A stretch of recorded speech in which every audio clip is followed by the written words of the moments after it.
It is not in our bloodstream. It is not in our genes. It is not something you can pass on or keep to yourself. Freedom is different. Freedom is a struggle, a fight, but also peace and joy. It is an individual experience, but based in community. It is to be able to talk, but also to listen.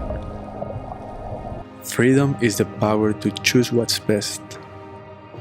It is not about what you do, but how you do it. Freedom is the risk of discovering new roads, for in them we shall find the very meaning of our humanity.